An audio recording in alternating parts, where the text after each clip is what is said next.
ውድ የህንጸት መጽሐፍ ክበብ ቤተሰቦች እንዴት ዋላችሁ? ያው ዕለቱ ዝናባማ ነው። የህንጸት መጽሐፍ ክበብ ዛሬ ሰኔ 7 ቀን 2018 ለውይይት የሚያቀርበው በአለቱ ላይ የተሰኘውን በሊዲያ ተስፋዬ የተጻፈው መጽሐፍ ነው። በዛሬው ዕለት ውይይቱን ለመታደም ስለተገኛችሁ ህንጸት ያመሰግናል። ዛሬ መጽሐፉን የሚገመግሙልን ዶክተር ተስፋዬ ያዕቆብ ናቸው። ዶክተር ተስፋዬ በሕክምና የዶክትሬት ዲግሪያቸውን አግኝተዋል። በነገረ መለኮት የመጀመሪያ ዲግሪ የሰሩ ሲሆን በቤተ ክርስቲያን ታሪክ የማስተርስ ዲግሪያቸውን እንዲሁም የዶክትሬት ዲግሪያቸውን ሰርተዋል። ዶክተር ተስፋዬ በራስ ደስታ ሆስፒታል የሜዲካል ዳይሬክተር ሆነው 6 ዓመታት ሰርተዋል። እንዲሁም በሐምሊን ፊስቱላ ኢትዮጵያ ዋና ስራ አስፈጻሚ ወይም ሲኦ ሆነው ሰርተዋል። የኢትዮጵያ ቃለ ሕይወት ቤተ ክርስቲያን ዋና ጸሐፊ ሆነው ለ13 ዓመታት አገልግለዋል። ዶክተር ተስፋዬ በአሁኑ ሰዓት በኤገስት የቤተ ክርስቲያን ታሪክና ሚሽንስ ያስተምራሉ። እንዲሁም በኢትዮጵያ የወንጌል አማኞች አብያተ ክርስቲያን ካውንስልና ዊክሊፍ ኢትዮጵያ የመጽሐፍ ቅዱስ ትርጉም ማህበር ትብብር እየተገበረ ባለው የኢትዮጵያ ወንጌላውያን ታሪክ በሰነድ ማስቀመጥና ማሳተም ወይም ዶክመንቴሽን ኤንድ ፐብሊኬሽን ኦፍ ሂስትሪ ኦፍ ኢትዮጵያን ኢቫንጀሊካልስ ፕሮጀክት ኃላፊ ሆነው እያገለግሉ ነው። አሁን ገምጋሚው ወደዚህ እንዲመጡ ጋብዛለሁኝ።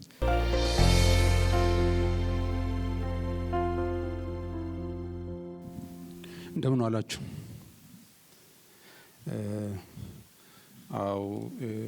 ቴዎድሮስ እንዳለው ዛሬ ይቀዘቅዛል። ስለዚህ ደህና ዋልን ለማለትም የከበዳችሁ ይመስላል። ግን ቢሆንም ያው ደህና ነን ማለት ነው።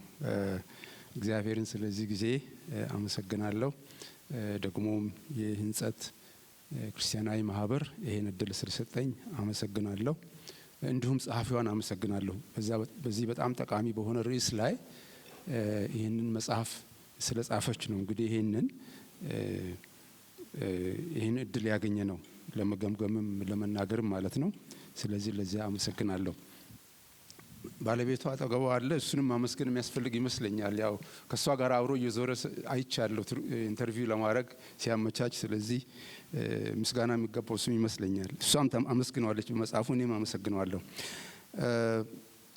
እንግዲህ የኔ ስራ እንደሰማችሁት መጽሐፉን ለእናንተ ባጭሩ ማቅረብ ነው እና እናንተ ደግሞ ያው እንድትወያዩበትና እንድታነቡት ማለት ነው።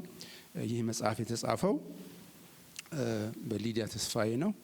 መጽሐፉ በአለቱ ላይ ነው ስሙ። የኢትዮጵያ ወንጌላውያን ታሪክ ነው ከ1627 እስከ 1966 ማለት የ370 ዓመት ታሪክ ማለት ነው። በ2016 የታተመው ሮሆቦት በሚባል አታሚ ነው የታተመው። በመጽሐፉ ላይ አስተያየት ሰጥተዋል ብዙ የቤተ ክርስቲያን መሪዎች እና የእግዚአብሔርን ስራ የሚናገር እንደሆነ ደግሞም እንድንማርበት የተጻፈ እንደሆነ ከዚያ ተምረን ደግሞ ትውልዱ እንዲጠቀምበት የተጻፈ እንደሆነ ያንን ጠቅሰዋል እና መጽሐፉ የአይሲቢኤን ነምበር አለው። በኢትዮጵያ ቤተ መዛግብትና ቤተ መጻሕፍት የተመዘገበ ቁጥር አለ። የአይሲቢኤን ቁጥር አለው። የዚህ መጽሐፍ መነሻ መጽሐፉ ላይ እንደተቀመጠው አቶ ይኩኖ አምላክ የሚባሉ መዝገቡ የሚባሉ የኢትዮጵያ ቤተ መዛግብትና ቤተ መጻሕፍት አገልግሎት ዋና ዳይሬክተር ለሊዲያ ያለውን በቤተ መዛግብት ውስጥ ያለውን ነገር አሳይተው ክፍተት እንዳለ ማለት የሌሎች የእምነት ተቋማት ብዙ ሰነድ እንዳለ ግን የወንጌላውያን ብዙ ሰነድ እንደሌለ ባዶ እንደሆነ ነግረው በዚያ ላይ አንዳንድ ጥናት ወይም ዝግጅት እንድታረግ ጠይቀዋት እሷ ግን ያው መጽሐፉን ለመጻፍ እንደጀመረች ነው ያስቀመጠችው። እንግዲህ አቶ ይኩኖ አምላክ መቼም እዚህ የሚኖሩ አይመስለኝም፣ ግን እዛ ሲመረቅ መጽሐፉ ነበሩ አስመርቀዋልና ስለዚህ ይሄን በማድረጋቸው እውቁና ስራቸው ቢሆንም ግን ይሄ በጣም ትልቅ ነገር ነው ማሳሰቢያ። ስለዚህ ይሄን አፕሪሺየት ማድረግ ያለብን ይመስለኛል። የመጽሐፍ ቅዱሳዊ መሰረት ከኢዮብ ምዕራፍ 8 ከ8 እስከ 9 እኛ የትናንት ብቻ ነን ምንም አናውቅም የቀደመውን ትውልድ ጠይቅ የሚል ለዚህ መጽሐፍ መነሻ መሰረት እንደሆነ ተጽፏል። ዓላማው ደግሞ በግልጽ በመጽሐፉ ላይ ተጻፈው ይሄ ትውልድ ማለት የኢትዮጵያ ወንጌላውያን ቤተክርስቲያናት ትውልድ ወይም መነሻውን እንዲያውቅ ማወቅ ብቻ ሳይሆን ለወንጌል የተከፈለውንም አውቆ ደግሞ ዘመኑን እንዲዋጅ የሚል ግልጽ የሆነ ዓላማ ተቀምጧል በመጽሐፉ ላይ። ይሄ የመጽሐፉ ዓላማ ነው ማለት ነው። የ340 ዓመታት ታሪክ ነው። በ436 ገጽ ነው የቀረበው። በ11 ምዕራፎች 19 ሰዎች ቃለ መጠይቅ ተደርጎላቸዋል። 52 ማጣቀሻዎች የታተሙ መጽሐፍት ማጣቀሻውን ቀርበዋል። 9 ጥናታዊ ጽሁፎች እንደዚሁ ቀርበዋል። 11 መጽሔቶች እና 9 ደግሞ ከተለያዩ ምንጮች የተገኙ ፎቶግራፎች በመጽሐፉ ውስጥ አሉ። መነሻው 1627 ለምንድነው ጥሩ የሚሆነው? ከሪፎርሜሽን በኋላ ለመጀመሪያ ጊዜ አንድ ፒተር ሃይሊንግ የሚባሉ ጀርመናዊ ሚስዮናዊ ወደ ኢትዮጵያ ዋና ከተማ ያኔ እንደምታውቁት ጎንደር ነበር። ወደ ጎንደር መጥተው እዛ 18 ዓመታት ኖረው እዛ አገልግለው ከዚያ ነው እንግዲህ ተመልሰው ሄዱ። ግን ያ በጣም ሂስቶሪካል የሆነ ታሪካዊ የሆነ መሰረት ስለሆነ ከዚያ ተነስቶ እንደሆነ ለዚህ ነው ከዚያ የተጀመረው እንደሆነ የተጠቀሰው እና ከዚያም በኋላ ሌሎች ሚስዮናውያን የመጀመሪያው የመጽሐፉ መጀመሪያ ምዕራፍ ስለ ሚስዮናውያን ነው። ከፒተር ሃይሊንግ ጀምሮ ቸርች ሚሽነሪ ሶሳይቲ ወይም ሌሎቹ ሚስዮናውያን የአሜሪካ፣ የስዊድን፣ የጀርመን እና የነኚህ ሚስዮናውያን ታሪክ በአጭሩ ቀርቧል መጀመሪያ ላይ። እንግዲህ ከዚያ ቀጥሎ ከፒተር ሃይሊንግ ከመጣበት ከአጼ ፋሲል ዘመን በኋላ ከ100 ዓመት በኋላ ነው ቸርች ሚሽነሪ ሶሳይቲ የሚባል ሚስዮናዊ የሚስዮን ቡድን የመጣው። ምናልባት ከዚህ ቡድን ውስጥ በጣም ጉልህ ስም ያለው ተጠቅሷል በዚህ ታሪክ ውስጥ ክራፍ የሚባል በጣም ትልቅ በአድዋ ነው መጀመሪያ የተጀመረው። ከዚያ አድዋ ነበሩ። ከዚያም ወደ መሀል ሸዋ መጥተው ሸዋ ነበሩ እና እንግዲህ ከክራፍ በጣም ትልቅ ስቴትመንት እንደሰጠና ለብዙ ሌሎች ሚስዮናውያንም ኢንስፒሬሽን እንደሆነ የሚነገረው መጥቶ ሸዋ ቆይቶ ብዙ ነገር ካየ በኋላ አጠቃላይ ሁኔታውን ተመልክቶ የኦሮሞን ሕዝብ ወንጌል ከደረስን አፍሪካን መድረስ እንችላለን ወይም ደግሞ የጀርመን ለአውሮፓ የሆነችውን የኦሮሞ ሕዝብ ለአፍሪካ መሆን ይችላል የሚል እምነት ነበረው። እንግዲህ ከዚያ ግን ወጥቶ ወደ ኬንያ ነው የሄደው። ሌላ የተናገራቸው ስቴትመንቶች ደግሞ የሚያጋጩ ስለነበሩ ያው ከሀገር እንደወጣ ተደርጎ ነው ሄደው። ግን ኬንያ በጣም ትልቅ ስራ ሰርቶ ይታወቃል። ከዚያ በአጼ ዮሐንስ ዘመን ያለው ተጠቅሷል። አጼ ዮሐንስ ሊዲያ አስቀምጠዋለች። በጣም ጠንካራ ስቴትመንት የተናገሩት ሚስዮናውያን ሲመጡ አይ መጀመሪያ ሄዱና ግብጾችን፣ ቱርኮችን፣ እነሱ ሙስሊሞችን ክርስቲያን አድርጎና ከዚያ በኋላ ወደኛ ነው፣ እኛ አንፈልጋችሁም፣ አታስፈልጉንም፣ መጽሐፋችሁም ትምህርታችሁም አያስፈልግም፣ እዚህ እናንተ ቦታ የላችሁም በእኔ ግዛት የሚል ጠንካራ ቃል ተናግረው እንዳባረሯቸው ያ ተጠቅሷል። እንግዲህ ያ መግቢያ ላይ ከነበረው ነው ትንሹን ያቀረብኩላችሁ። ከዚያ ያ ምዕራፍ 1 ነው። ምዕራፍ 2 ላይ እንግዲህ የጊዜ ሰሌዳውን ተከትሎ የየቤተ ክርስቲያናቱን ታሪክ ነው የቀረበው። ምዕራፍ 2 ላይ የተቀረበው የወንጌላዊት ቤተክርስቲያን መካነ ኢየሱስና የሉተራን ቤተክርስቲያን ታሪክ ነው። ሁለቱም በአንድነት ነው የጀመሩት፣ በአንድ ሚስዮን የተጀመረው። ከዚያ የነኚህ የመካነ ኢየሱስ ታሪክ የሚጀምረው ከስዊድን ኢቫንጀሊካል ሚስዮን ነው 1858 ላይ። እንግዲህ ከዚያ መጀመሪያ እንደምታውቁት እስከ ቀይ ባህር ድረስ ያው አንድ ሀገር ነው። እንግዲህ ምጽዋ እና እዛ ነው የተጀመረው። ስዊድን ኢቫንጀሊካል ሚስዮን ውስጥ በጣም ትልቅ ስራ ከዚያ ተምረው በሀገር ደረጃ በጣም ትልቅ ስራ ከሰሩት ሊዲያም ጉልህ አድርጋ የጠቀሰቻቸው አናስሞስ ነሲብ የሚባሉ እና አስቴር ገር ነው። ሁለቱ መጽሐፍ ቅዱስን ወደ ኦሮምኛ ቋንቋ የተረጎሙ ተርጓሚዎች፣ ሌሎችም አሉ። እንግዲህ ይሄ በጣም ጉልህ የሆነው ማለት ነው። ሌላ ፒተር ሉንዳል የሚባሉ በጣም የታወቁ ሚስዮናዊ የነ አናስሞስ አስተማሪ ወይም ሌሎችም መሪ ነበሩ። እሳቸውም ስም ተጠቅሷል። ከዚያ የሴቶች አዳሪ ትምህርት ቤት፣ የወንዶች አዳሪ ትምህርት ቤት እንደዚህ የተሰሩ ስራዎች እነሱ ተጠቅሰዋል። ከዚያ እንግዲህ አንድ በጣም ትልቅ የኛ ሀገር ታሪክ ሆኖ የቆየ ነገር በ1884 በነበረው ትልቅ ድርቅ ነበር። ክፉ ቀን በሚባል ይታወቃል በኢትዮጵያ ታሪክ። በዚያን ጊዜ እነኚህ የስዊድን ወንጌላዊ ሚስዮናውያን እህል የማደር ስራ ያኔም እንግዲህ የዛሬ ከ150 ዓመት አካባቢ ማለት ነው ሰርተው ነበር። እና የአባላቱ ቁጥር በዚያ በነበረው ቤተክርስቲያን አድጎ ወደ 600 ያህል በአንዱ ቤተክርስቲያን እንደነበሩም ተጠቅሷል። ያ አስመራን ከምጽዋ አስመራ የተጀመረው ስራ ወንጌላውያን ተልከው ወደ ምዕራብ ኢትዮጵያ ወደ ነቀምት ዶ ቦጂ ማርያም የሚባል ቤተክርስቲያን እዛ እንግዲህ እነኚህ ወንጌላውያን ሆነው ከዚያ ሄደው ሚስዮናውያን እዛ ተጀመረ። ፊቶራ ድባባ በካሪ የሚባሉ ሰው ዌልከም ተቀብለዋቸው ያ ስራ ተጀመረ። እንግዲህ በሁሉም ምዕራፍ ውስጥ ያለው ሊዲያ በደንብ አድርጋ ያስቀመጠችው ሁሌ ስራ ሲጀመር ተቃውሞ አለ። ያ ተቃውሞ ደግሞ ብዙ ጊዜ ያው ለሃይማኖት ቀናኢነት በሚል በኦርቶዶክስ ቤተክርስቲያን ቀሳውስትና ከዚያም ያሉትን አካባቢ ሰዎች በማንሳት ነው የሚደረገው። ያ ስደት ተጀመረ፣ ግን ያም ተመዝግቧል። እንግዲህ ይሄ የታሪኩ አካል ሆኖ የሚዘልቅ ነው። ሌላ ሊዲያ የጠቀሰችው በጣም ጉልህ ታሪክ በዚህ መጽሐፍ ውስጥ ያለው ስዊድናዊ ሚስዮናዊ እዚህ አዲስ አበባ አሁን 5 ኪሎ የሆነው ቦታ ቄስ ካርል ሰድርስኩስት የሚባሉ ሰው ሕክምናም ጭምር የሚሰጡ በጣም ጉልህ ስራ የሰሩ በህዳር በሽታ ወቅት ነው የሞቱት። ሰዎችን እያገለገሉ ህዳር በሽታ የሚባለው በ1908 በዓለም አቀፍ ደረጃ ወደ 150 ሚሊዮን ሰው በላይ የሞተበት በሽታ ነው። በዚያን ጊዜ ነው የሞቱት። እንግዲህ የእሳቸውም ታሪክ በሚገባ ተጠቅሷል። ከዚያ በኋላ በስዊድን ኢቫንጀሊካል ሚስዮን ውስጥ የነበረው ክፍፍል ከስቶክሆልም ተነስቶ እዚህ ኢትዮጵያ መጥቶ እንደገና ያ ክፍፍል ቤተክርስቲያናቱ እንዲከፋፈሉ ወይ ሚስዮኑ እንዲከፋፈል ያደረገ ነበር። ያም በዚህ ታሪክ ውስጥ ተቀምጧል። ከዚያ የተከፋፈለውን ቡድን ሁለቱም ቡድን ቀጥሎ የስዊድን ኢቫንጀሊካል ሚስዮን ስራ በኢትዮጵያ በአጠቃላይ በአዲስ አበባም በምዕራብም በምስራቅ በተለያዩ ቦታዎች በሐረር፣ በድሬዳዋ፣ በአርሲ በእነኚህ ቦታዎች በሁሉም ቦታዎች ትምህርት ቤቶች፣ ክሊኒኮች ተጀምረው ስራው እንዳደገ ነው የተቀመጠው እና ከዚያ በአለማያም ደግሞ ሌላ ተጓዳኝ የሆነ የስነ ጽሁፍ ስራ ከዚያ ጋር አብሮ ተሰርቷል።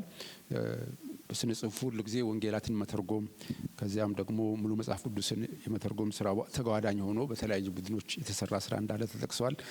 ሌላ በጣም ጥሩ ነገር ሊዲያ ያለችው ደግሞ መዝሙርም ተጠቅሷል። ሲሞን ራስቲን የሚባሉ ከስዊድን ኢቫንጀሊካል ሚስዮን አንዱ ስብሐት ለአምላክ በሚባለው መዝሙር ውስጥ ብዙ መዝሙራትን የጻፉ ናቸው።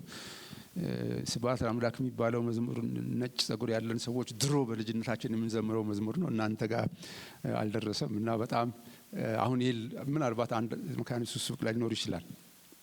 ከዚያ ከስዊድን ኢቫንጀሊካል ሚስዮን ቀጥሎ የቤቴል ወንጌላዊት ሚስዮን የሚባል ምዕራብ ኢትዮጵያ የተተከለ የፕሬስቢቴር ቤተክርስቲያን ስራ ነበረ።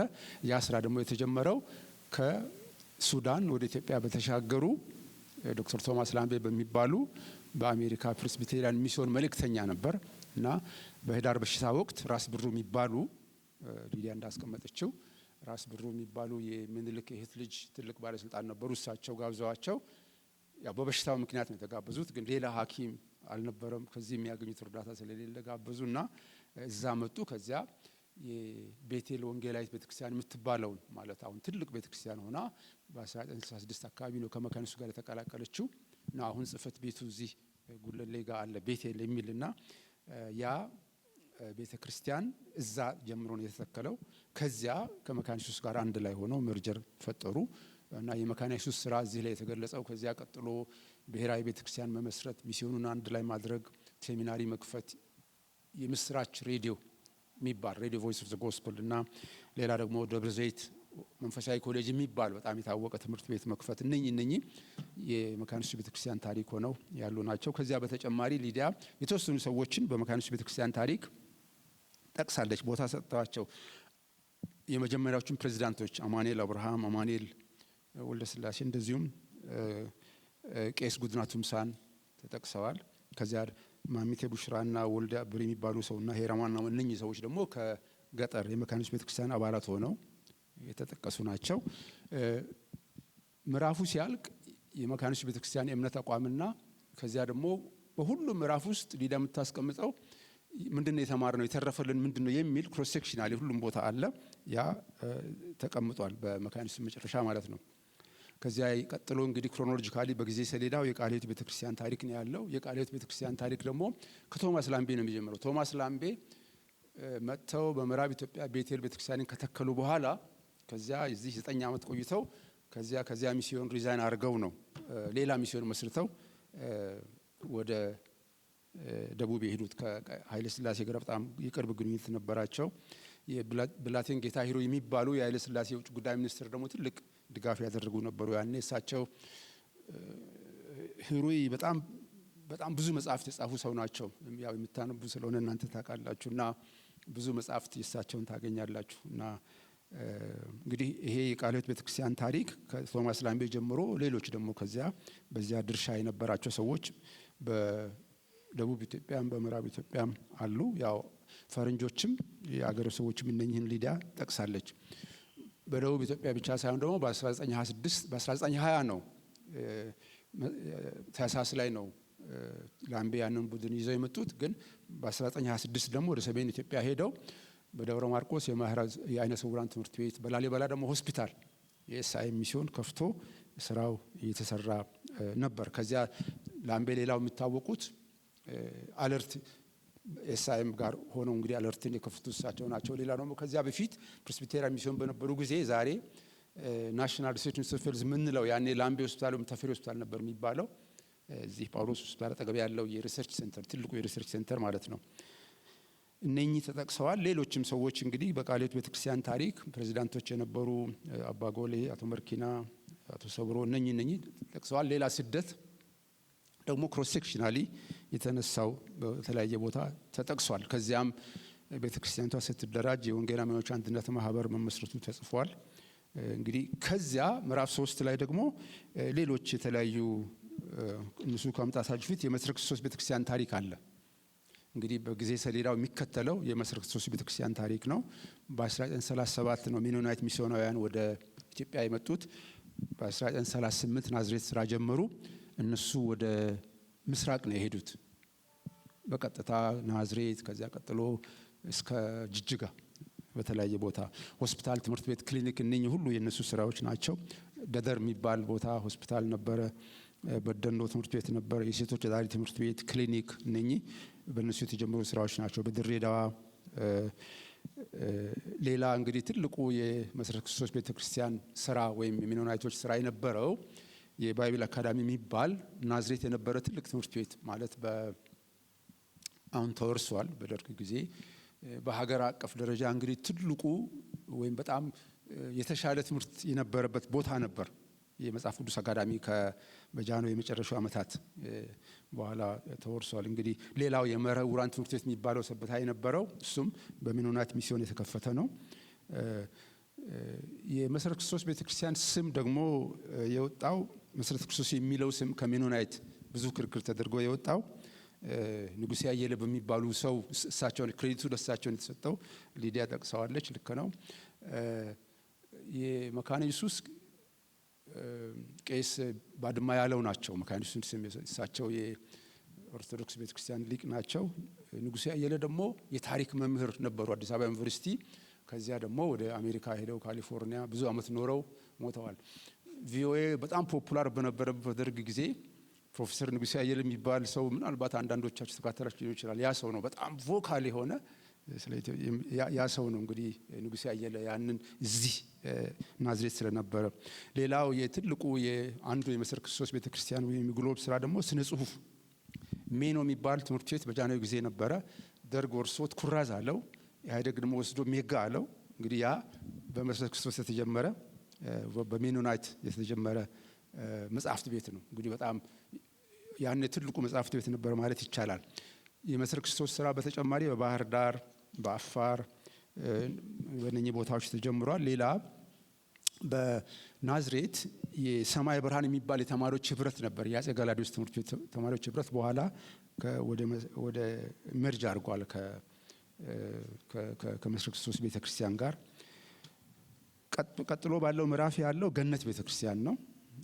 ገነት ቤተክርስቲያን የተጀመረው በፊኒሽ ፔንቴኮስታል ሚሽን ነው።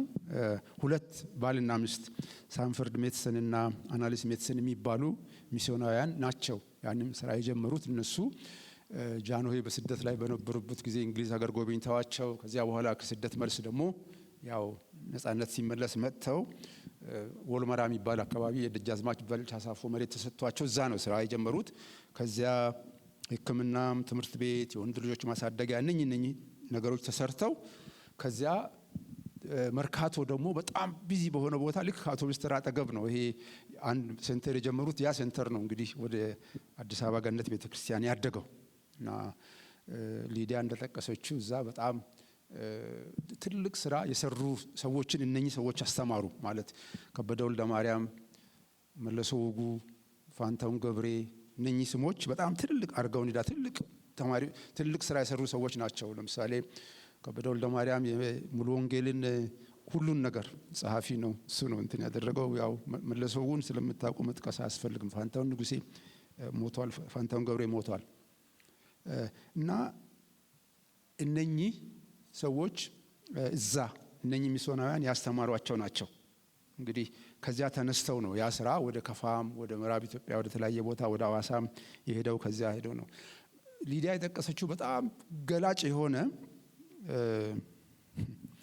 መለሰ ወጉ የሰጣት ቃለ መጠይቅ አለ። በጣም ጠቃሚ ስለሆነ አነበዋለሁ። በጣም ጠቃሚ በጣም ገላጭ ስለሆነ ያው እንግዲህ በስሎ ኋላ ማወቅ ስላለ ይሄን የመለሰ ወጉ ቋንቋ ነው ይሄ። እኛ ግን በወቅቱ አድገን ያበቃን ስለመሰለን መታገስ አቅቶን ቤተክርስቲያኗን ትተን ወጣን ይላል። ይሄ ምንድነው የሆነው? ከሚስዮኑ ጋር በቀኛ ሁሉ ነገር ማድረግ አለብን ስሉ ቆዩ፣ ተማሩ፣ እደጉ ሲባሉ ያው እንግዲህ ወጣትነት እንደምታውቁት እንደሱ ያደርጋልና በቃ ይሄን አደረግን። እንደዚህ ይሄን የተናገረው እንግዲህ ይመስለኛል በኋላ በነበረው በተለያየ ቦታ ነውና ይሄ እንግዲህ በጣም ገላጭ ነው። ምክንያቱም ትንሽ ጊዜ ምናልባት እዛ ቢቆዩ ምናልባት ያለው የቤተክርስቲያኑ ታሪክ ሌላ ሊሆን ይችል ነበር ማለት ነው። ከዚያ ቀጥሎ ያለው የኢትዮጵያ መጥምቃውያን ወንጌላዊት ቤተክርስቲያን ነው። ባፕቲስት በተለያየ ቦታ አሁን ብዙ የተለያየ ባፕቲስት ብራንች አለ፣ ግን የተጀመረው በአንድነት ነበር። ያ እንግዲህ ከአምቦ ተጀምሮ የአሜሪካ ሚስዮናውያን ናቸው። ከዚያ ወደ ተለያየ ቦታ አርሲ፣ አዲስ አበባም ግንደበረት ሆስፒታል ከፍተዋል። ደግሞም እነሱም ደግሞ ግሎብ የሚባል ማተሚያ ቤት የሰንበት ትምህርት ቤት መጽሐፍት የሚታተሙበት የባፕቲስት ሚስዮን ነው። ቀጥሎ ባለው ምዕራፍ ያለው የኢትዮጵያ ክርስቲያን ወንድማማች ትምህርት ቤት ነው። አሁን እዚህ አዲስ አበባ ጎፋ ሰፈር ያለው ማለት ነው። የሱ ስራ የተጀመረው ደሴ ነው። ሊዲያ አስቀምጠዋለች። ደሴ አስፋውሰን የቀዳማዊ ኃይለ ሥላሴ ልጅ እንግዲህ ፈቅደው ጋብዘው እዛ ስራው ተጀምሮ ከዚያ ነው አድጎ ወደ ተለያየ ቦታ ክሊኒክም ጤና ጣቢያም ትምህርት ቤትም ተከፍቶ ከዚያ ወደ አዲስ አበባ መጥተው ከዚያ ፋይናሊ እዚህ አዲስ አበባ ያላቸው አሁን ትልቁ አጥቢያ ዋና ብሔራዊ ጽሕፈት ቤታቸውም ያለው እዚህ ጎፋ ነው እና ያ የተለየ በደርግ ጊዜ ሲወጡ ለቃለ ሕይወት ቤተክርስቲያን አደራ ሰጥተው ወጡ። በኋላ ደግሞ ያው ከደርግ ጊዜ በኋላ ደግሞ በራሱ ዲኖሚኔሽን ሆኖ ቀጠለ ማለት ነው። ቀጥሎ ያለው የሕይወት ብርሃን ታሪክ ነው። ሕይወት ብርሃን ሐዋሳ ነው የተጀመረው። ሕይወት ብርሃን የተጀመረው በስዊዲሽ ፊላዴልፊያ ሚስዮን ነው። አሁንም በሕይወት ብርሃን በዚህ ሚስዮን ስራ ውስጥ በጣም ጉልህ ድርሻ የነበራቸው ሚስዮናዊ ካርል ሃምስትራንድ የሚባሉ ስዊድናዊ ሚስዮናዊ ናቸው። እሳቸው ደግሞ እነ ሌሎችን በደንብ አስተምረው በደንብ አሳድገው በጣም ጥሩ ውጤታማ የሆነ ስራ ዛሬ ሕይወት ብርሃን እንግዲህ አንድ ትልቅ ቤተክርስቲያን ሆኗል። ያው የነሱ ስራ ነው ማለት ነው። ሳይ የጀመሩት ተግባራዊ ትምህርት ቤት በመክፈት ነው። ሐዋሳ ያ ተግባራዊ ትምህርት ቤት በሌላም ቦታዎች በሌላም ቦታ ትምህርት ቤት ከፍተዋል። ሊዲያ በጣም ጥሩ ሳመራይዝ የሚያደርግ የዶክተር አሰፋ አለሙን ስቴትመንት እዚህ ኮት አድርጋለች። ስለዚህ ሚስዮናዊ ስለ ሃምስትራንድ ስለ ካርል ሃምስትራንድ የተናገረውን እንግዲህ እሱን እንድታነቡት አደፋፈራቸዋለሁ። ያው ጊዜው እንትን ስለማይሆን ከዚያ ጅማ አንደኛ ደረጃ ትምህርት ተከፈተ። በተለያየ ቦታ የተለያየ ቦታ ትምህርት ቤቶች ተከፈቱና ከስዊድን ፊላዴልፊያ ሚስዮን ስራ በኢትዮጵያ ወንጌላውያን ቤተክርስቲያን ታሪክ ውስጥ በጣም ትልቅ ቦታ ያለው በክረምት የሚያዘጋጁት ኮንፍራንስ ነበር። ያ ኮንፍራንስ ለብዙዎች እነኚህ የምንጠቀሳቸው ትልቅ ሰዎች እዛ ብዙ ኢንስፒሬሽን ያገኙበት ብዙ ትልቅ አስተዋጽኦ የነበረው ስብሰባ ነው። እንግዲህ ያ የስዊድን ፊላዴልፊያ ሚስዮን ነበረ ያንን ስብሰባ የሚያካሂድ የነበረው። ከዚያ የስዊድን ህፃናት አድን ትልቅ ድርጅት ነው። ከዚያ በኋላ ብዙ ዓመት ሰርተዋል። ግን የተጀመረው እነሱ ናቸው የጋበዙት የእርሻ ፕሮጀክት አዲስ ህይወት የሚባል በሲዳማ ውስጥ በተለያየ ቦታ የጀመሩት እና ስለዚህ ስራ ደግሞ ትልቅ ምስክርነት ስለ አንዳንድ ሚስዮናን የሚሰጠው ዘለቀ አለሙ የሚባል የመጀመሪያ ፓስተር እዛ ያገለገለ ከዚያ ውጭ ሄዶ የሚታወቅ ስም ነው። ብዙ ቦታ ያገለገለ አገልጋይ ነው። ከዚያ ቀጥሎ ባለው ምዕራፍ ያለው የሙሉ ወንጌል ቤተክርስቲያን ታሪክ ነው። እንግዲህ ሙሉ ወንጌል ከነኚህ በኋላ ነው በጊዜ ሰሌዳው የሚመጣው። ከ58 በኋላ ነው ሙሉ ወንጌል ያው እንደ የሚጠቀስ ቀን ያለው። እንግዲህ ያው የተጀመረው ሊዲያ እንዳስቀመጠችው 4 ተማሪዎች አዲስ አበባ ዩኒቨርሲቲ ተማሪዎች የነበሩ ብርሃኔ አብርሃ፣ ተካ ገብሩ፣ ፊልጶስ ኬሜሬና ዕቁባ ዝጊ ስዩም እነሱ ቤት ተከራይተው በ25 ብር እዛ አካባቢ ህብረት ጀመሩ። ያ አደገ። እንግዲህ ይሄ እንግዲህ ሁሌ የሚነገረው ሁሌ የሚታወቀው ታሪክ ነው። እንግዲህ እዚህ ላይ የተወሰነ በማስረጃ የተደገፈ እርማት አድርጋለች ሊዲያ። እዚህ ታሪክ ላይ መታረም የነበረበት ልክ ነው። ያንን እንግዲህ እናንተ ስታነቡት ታገኙታላችሁ። ሌላ የተለያዩ ቨርሽኖች ደግሞ አሉ የሚጠቀሱ ማለት ከዚህ ሌላ የለም ይሄ ነው የሚል አባባል አለ። አሁን ዶክተር አሰፋ አለሙ፣ ሊሻን አጎናፍር የዶክተር ጥበቡ ባለቤት እነ ዶክተር ዘለቀ አለሙ እነኚህ ጌታቸው ምክረ እነኚህ በዚያን ወቅት የነበሩ ሰዎች ናቸው። ባይብል ሲሳተፉ የነበሩ ሌሎች ደግሞ ብዙ ሰዎች አሉ። ከዚያ ያ ህብረት እዚህ ተጀምሮ አስመራ፣ ሀረር፣ አዲስ አበባ፣ አሰላ፣ ባህር ዳር ወደ ተለያዩ ቦታዎች አደገ እና ዶክተር ኃይሌ ወልደ ሚካኤል ደግሞ የመጀመሪያው ወንጌላዊ ሆኖ የሙሉ ወንጌል ጀመረ። የሱ ቨርሽን ደግሞ አለ። ከዚያ የሽማግሌዎች ምርጫ ለመጀመሪያ ጊዜ የተካሄደው በ1959 ነው። ይሄ እንግዲህ ከዚያ ቀጥሎ ለመንግስት የእውቅና ጥያቄ ያቀርባሉ። ያ የእውቅና ጥያቄ ብዙ ያከራከራል። ብዙ ጥረት፣ በጣም ብርቱ ጥረት ያደርጋሉ ፈቃድ ለማግኘት። ግን ያ ፈቃድ የተገኘው በኋላ ነው። ያ ሁላችንም እንደምናውቀው ስያሜውም የሙሉ ወንጌል አማኞች ማህበር የሚለው ከበደ ገብረ ማርያም ነው። ሊዲያ እንዳስቀመጠችው ልክ ነው። ይሄን ስያሜ ከበደ ወልደ ማርያም ማለት ስነ ጽሁፍ የተማረ ሰው ነው። እንግዲህ አርማኑም እሱ እንደቀረጸ ነው። ሌላ የምንነገረው እሱ ከፉል ጎስፐል ቢዝነስ ሜንስ አሶሲዬሽን የሚባል የአሜሪካን ቀጥታ ተርጉሞ ነው ያንን ስያሜ የወሰደው። ስለዚህ የሱ ነው ማለት ነው። እንግዲህ የምዝገባው ወደ ተለያየ ጉዳይ አገር ግዛት ሚኒስቴር፣ የሀገር ውስጥ ጉዳይ ሚኒስቴር ወደ ተለያየ ቦታ ሄደዋል። በዚህ ታሪክ ውስጥ በጣም ትልቅ በጣም ብዙ ደም አፋሳሽ ውጤት ትግል የነበረው ደብረ ዘይት የተደረገ ስብሰባ ነው። ያ ስብሰባ በጣም በአገር ደረጃ አገር ውስጥም በሌሎችም ተጽፎ ተጠቅሷል። ግና ፈቃድ ሲጠየቅ የጸጥታ ክፍሉ የሀገር ውስጥ ጉዳይ ሚኒስትሩ ጄኔራል ደም ለሚያፋስስ ሃይማኖት ፈቃድ አንሰጥም እንግዲህ ብለው እንደከለከሉ ይሄ ተጠቅሷል። እና በጣም ረጅም ድርድር አድርገው ያ ድርድር ፋይናሊ መጨረሻ ላይ ያሏቸው አይ ሌላ ቦታ አንፈቅድላችሁም፣ ግን ከፋን፣ ባሌን እና ገሙጎፋን እዛ ሄዳችሁ መስራት ትችላላችሁ የሚል እንግዲህ ይሄ ያው እነኚህ ነገሮች ኢምፕሊኬሽን አላቸው። ምዕራፍ 11 የመጽሐፍ ቅዱስ ማህበር ታሪክ ነው ያለው። የመጽሐፍ ቅዱስ ማህበር ታሪክ ከመጀመሪያው ተነስቶ እንዴት እንደተጀመረ ሊዲያ አስቀምጣለች። እንግሊዝ ሀገር ሲጀመር፣ ከዚያም በኢትዮጵያ ደግሞ የእንግሊዝ መጽሐፍ ቅዱስ ማህበር ነው የጀመረው። ከዚያ ሌሎችም አሜሪካንም ስዊድናንም ከዚያ በኋላ ተባብረዋል። ቀዳማዊ ኃይለ ሥላሴ ብዙ ድጋፍ አድርገዋል። በ1958 መጠሪያው የመጽሐፍ ቅዱስ ማህበር በኢትዮጵያ የሚል ተጀመረ። በ64 ህጋዊ እውቅና አገኘ። በ65 ደግሞ 4 ኪሎ የራሱን ቢሮ ሰራ። ከዚያ በፊት የመጽሐፍ ቅዱስ ማህበር በኢትዮጵያ የመጀመሪያው ህንፃ የነበረው ፒያሳ ስትወጡ የምታገኙት ልክ በቀኝ በኩል የእንግሊዝ መጽሐፍ ቅዱስ ማህበር የሰራው ቤት አለ። እንግዲህ እንዳይፈርስ ብዙ ጥረት ብዙ ጩኸት ተደርጎ አልፈረሰም። ወደፊት እንግዲህ ዴቨሎፕ ያደርጋል ብለን ተስፋ እናደርጋለን። ሊዲያ መጽሐፍ ላይ እንዳለ የድሮ ፒክቸር እዛ ላይ አለ። እሱን አይታችሁ እዛ ብትሄዱ አሁን ታገኙታላችሁ። ጥሩ ነው፣ ቅርስ ተብሎ እንግዲህ ፕሮቴክት ተደርጓል። አይ ሆፕ ዴቨሎፕ ይደረጋል ብለን ተስፋ እናደርጋለን። እና ግን የኢትዮጵያ መጽሐፍ ቅዱስ ማህበር ከዚያ የራሱን ቢሮ ግን 4 ኪሎ እሱም ተወረሰ በኋላ እንደምታውቁት። ልክ 4 ኪሎ ይሄ አሁን የመንግስት ቢሮ የተለያየ የሆነው 3 ፎቅ ህንፃ ያለው ልክ ወደ ኮተቤ ስኬድ የመጀመሪያው ህንፃ ማለት ነው። እሱ ያው ተወርሶ በዚያ ምትክ ግን መጽሐፍ ቅዱስ ማህበር ሌላ ቦታ ሰጥቶታል።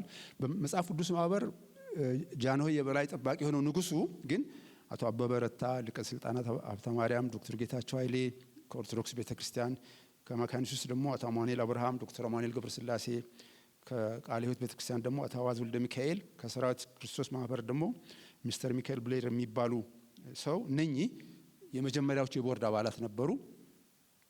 ከዚያ ጸሐፊው ደግሞ አቶ ሚሊዮን በለጠ ናቸው። አቶ ሚሊዮን በለጠ የመጀመሪያው የመሰረተ ክርስቶስ ቤተክርስቲያን የሙሉ ጊዜ አገልጋይ ናቸው። አሁን ሽማግሌ ናቸው። ያው ለገጣፎ ይኖራሉ። ለብዙ ዓመት የኢትዮጵያ መጽሐፍ ቅዱስ ማህበር ከዚያም አልፎ የአፍሪካ ማህበር ጸሐፊ ነበሩና እንግዲህ በአጭሩ የ340 ዓመት ታሪክ እዛ ላይ ነው ሊዲያ ያስቀመጠችው። ሊዲያ እንደጻፈችው ያ ነው ያለው። እንግዲህ ከዚህ ቀጥሎ ያው የኔን አስተያየት ትንሽ መጨመር ስላለብኝ እና እነኚህ አሁን የመጨረሻው በእኔ አስተያየት እንግዲህ ይሄ መጽሐፍ ያለው ጠንካራ ጎን እና ከዚያ ደግሞ ወደፊት ደግሞ እነኚህ ነገሮች ብሻሻሉ የሚለውን ጥቂት ሀሳቦች ነጥቦች አነሳለሁ። የመጀመሪያው የዚህ መጽሐፍ ጠንካራ ጎን በግልጽ በአደባባይ የሚታወቅ ክፍተት ለመሙላት የተሰራ ስራ መሆኑ ነው። ያ ማለት አቶ ይኩኖ አምላክ አንድ የመንግስት ባለስልጣን መንግስት በሰጣቸው ኃላፊነት እዚህ ጋር ክፍተት አለ፣ የነኚህ ሰዎች ታሪክ የለም ብለው ያንን ክፍተት ለመሙላት የተጀመረ ስራ መሆኑ ሪሊ ፍትህ ለመስጠት የተጀመረ ስራ ነው። ስለዚህ በጣም ትልቅ ይሄ አንዱ ጠንካራ ጎን ነው።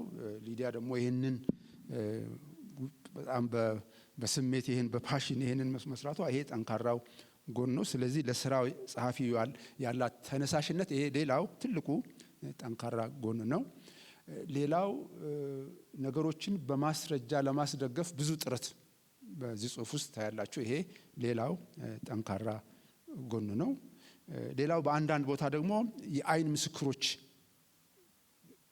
ሰዎች ያዩትን የተናገሩት አለ። ይሄ እንግዲህ በታሪክ ስራ እንደምታውቁት በጣም ፕራይመሪ ሶርስ ነው። በቃ ዋናው ስለሆነ በጣም ጠቃሚ ጠንካራ ጎን ነው፣ ፕራይመሪ ሶርስ ማለት ነው። ሌላው በመጽሐፉ ውስጥ የሚታይ ብዙ ሀሳቦችን በትንሽ ቃላት የማቅረብ አቅም፣ ይሄ እንግዲህ የጸሐፊ ጥሩ አቅም ነው። ያው እናንተ ሁላችሁ ጸሐፊዎች ስለሆናችሁ ይሄን የምታውቁት ነገር ነው። ግን ያው እኔ ያው ሪኮግናይዝ ማድረግ ስላለብኝ ብዬ ነው። እና ብዙ ሀሳቦችን ይሄ እንግዲህ አንዳንድ ጊዜ አንዳንድ ሰዎች ትንሽን ሀሳብ በብዙ መጻፍ ይችላሉ። ግን ያ ሳይሆን ይሄኛው በጣም ጥሩ ትልቅ ኳሊቲ ነው። ሌላ በአንዳንድ ጉዳዮች ላይ ጸሐፊዋ የራሷን ትርጉም ለመስጠት ሞክራለች። ይሄ ጠንካራ ጎን ነው። ሌላው ደግሞ በትንተና ላይ የተደገፈ በማስረጃ ላይ የተደገፈ ትንተናም ለማድረግ ሞክራለች። ወቅታዊ ስራ ነው እና ስለዚህ ይሄ ሌላው ጠንካራ ጎን ይሄ ለብዙዎች መነሻ እንዲሆን ተስፋ እና ይደረጋል። እንግዲህ ያው ያልተጻፈ ነገር ስለሆነ ማለት ነው። ሌላው በእያንዳንዱ ምዕራፍ መጨረሻ ላይ የተማርነው ምንድነው፣ የቀረልን ምንድነው የሚል ሊዲያ የራሷን አናሊሲስ አስቀምጣለች። እንግዲህ የእምነት ተቋሙን የዲኖሚኔሽን ካስቀመጠች በኋላ ከዚያ በፊት እና ምንድነው ከዚህ የምንማረው የሚል ይሄ ጥሩ ነው ማለት እንግዲህ የራሷን ጸሐፊዋ የራሷን ይሄ ነው መውሰድ ያለብን ትምህርት የሚል ይሄ እንግዲህ ስታነቡ እናንተ ደግሞ ሌላ ትምህርት ተጨማሪ ሊኖር ይችላል። ግን ይሄ በጣም ምን አተረፍን የሚል በቃ አፕሊኬሽኑን ለማሳየት የተደረገ ጥረት ነው ማለት ነው። ቀጥሎ መጽሐፉ እንደገና ሲታተም ሊዲያና ባለቤቷ እንደገና ሲያሳትሙ እነኚህ ነገሮች ተጨማሪ ብታዩ የሚል ጥቂት ነጥቦች 3 ነጥቦች አቀርባለሁ። የመጀመሪያው ብቻል የምንጮችን ይዘት በተለይ የተሻሉ ምንጮች ለመጠቀም የሚደረግ ጥረት ቢኖር አንዳንድ ወቅታዊዎችም ስላሉ ይሄ አስፈላጊ እንደሆነ እሱን መጥቀስ የሚያስፈልግ ይሆናል። ሁለተኛው ደግሞ አንዳንድ መካተት ያለባቸው ያልተካተቱ መረጃዎች አሉ። ለምሳሌ ልክ እንደና አናስሞስ ነሲብ አለቃ ታየ እንደዚሁ የስዊድን ሚስዮን ተማሪ ሆነው በጣም የመጀመሪያው ኢትዮጵያዊ ቴዎሎጂያን የሚባል እንግዲህ የኦርቶዶክስ ቤተክርስቲያን ልቅ ሆነው ግን ወንጌላዊ ቴዎሎጂ የሚባል ያበረከቱ ሰው አሉ። ሌሎችም አሉ። ይሄ አንዱ ምሳሌ ነው ማለት ነው። እነኚህ ቢካተቱ ሞር ኮምፕሬሄንሲቭ ሊሆን ይችላል። ሶስተኛው ነጥብ ደግሞ ምናልባት የበለጠ ብርሃን ያስፈልጋቸዋል የሚል ምክንያቱም የኢትዮጵያ ወንጌላውያንን ስርጭት እና ሁኔታ የወሰነ አቋም አለ፣ አዋጅ አለ። በ1936 ነሐሴ ቀዳማዊ ኃይለ ሥላሴ ያወጁት አዋጅ ኢትዮጵያን በሁለት የከፈለ እንግዲህ ያ ሚስዮናውያን ወደ ምዕራብና ወደ ደቡብ እንዲሄዱ የሚፈቅድ ሌላውን ደግሞ የቤተ ክርስቲያን ክልል የሚል አገሪቷን በሁለት የሚከፍል ዛሬ ያለው ስራ የዚያ ውጤት ነው። ስለዚህ ያ እንግዲህ ትንሽ ተጨማሪ ብርሃን የሚያስፈልገው ነጥብ ነው። ሌላው ሊዲያ በጣም ጥሩ አድርጋ ጠቅሳለች። አጼ ምኒልክ ያደረጉትን የአጼ ዮሐንስን አቋም ቴዎድሮስ ያው እነ ማርቲን ፍላድን ጋብዘው የራሳቸው ሰው አድርገው ተጠቅመዋል። ጥሩ ነው። ኃይለ ሥላሴ ደግሞ በጣም ጉልህ የሆነ ሚና ሚስዮናን በመጋበዝ እና በማሰራጨት ነበራቸው። እንግዲህ ይሄ እሳቸው ፖለቲከኛ ናቸው። ምክንያቱ ብዙ ሊሆን ይችላል፣ ግን የተለያየ ምክንያት ሊኖረው ይችላል። እሳቸው ሚስዮናውያንን እንግዲህ አንዳንድ ሰዎች የሚሉት የሞደርናይዜሽን የተለያየ ትርጉም ሊኖረው ይችላል። ግን ሆኖም ያው ሚስዮናውያን እንዲመጡ እንዲሰራጩ ፈቅደው አርጓል። ያ ትንሽ ተጨማሪ ብርሃን በይዘት ደረጃ የሚያስፈልገው እንደሆነ ለመጥቀስ ነው። እንግዲህ በማጠቃለያው ይሄ ስራ ከ1627 እስከ 1966 ድረስ የኢትዮጵያ ወንጌላውያን አብያተ ክርስቲያናት ታሪክ ሊዲያ ተስፋዬ እንደጻፈችው ብሎ ያው ማጠቃለል ይቻላል እና ይሄ ነው እንግዲህ። ስለዚህ ያልተሰራ ስራ ስለሆነ ወደፊት ደግሞ እንግዲህ ሊዲያ የሚቀጥለውን ቮሉም ስትጨርስ ከናንተ ደግሞ ሌሎቻችን ደግሞ ተጨማሪ ስራ እንደምንሰራና ይሄ ስራ ኢንስፒሬሽን እንደሚሆን ተስፋ እናደርጋለን። ምክንያቱም ይሄ የዓለም ወይም አጠቃላይ የቤተክርስቲያን ታሪክ አካል ነው። ስለዚህ እግዚአብሔር የሰራው ስራ ነው። ያው ተጽፎ እንዲታወቅ ቀጣዩም ትውልድ እንዲያውቀው ሊዲያ ያስቀመጠችው ዓላማ ትውልዱ ያለፈው ትውልድ የከፈለውን ዋጋ አውቆ ዘመኑን እንዲዋጅ የሚል ነው። ስለዚህ እንግዲህ ለዚህ ሁላችንም አስተዋጽኦ በማንበብ ከዚያም ደግሞ ቀጥሎ የየራሳችን ድርሻ በማበርከት እንደምናደርግ ተስፋ አደርጋለሁ። ጽኑ እምነት አለኝ። በጣም አመሰግናለሁ። እግዚአብሔር ይስጥልኝ። ተጨማሪ ሰዓት ስለወሰድ ይቀጣይቃለሁ።